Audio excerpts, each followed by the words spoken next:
A fire broke out at the State Bank of India SBI branch in Bagsara late Wednesday night, triggering panic in the area.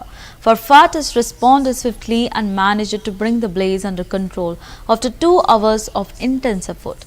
While the exact cause of the fire is yet to be confirmed, preliminary reports suggest an electrical short circuit may have been responsible.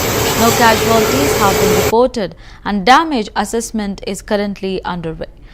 Local authorities have assured that banking operations will resume after safety inspections and necessary repairs.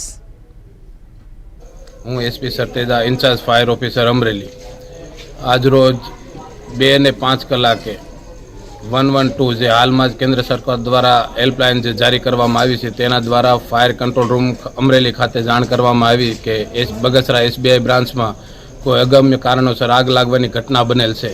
તેના અનુસંધાને first turn out તરીકે અમે બગસરા નગરપાલિકા fire વિભાગને જાણ કરેલ, જે અન્વયે તેઓ તુરંત પહોંચી આગ વધુ વિકરાળ હોવાના કારણે તેઓએ ફરીથી બેકઅપ તરીકે ફાયર એન્ડ ઇમરજન્સી સર્વિસ અમરેલીને જાણ કરેલ, જેના અનુસંધાને અમે એક વોટર બાઉઝર અને 2 મિની ટેન્ડર દ્વારા અહીં પહોંચીને આગને કાબુ મેળવ્યો છે. હાલ કોઈ આગ છે નહીં અને આ સમગ્ર ઘટનામાં કોઈ જાનહાનિ પામેલ નથી.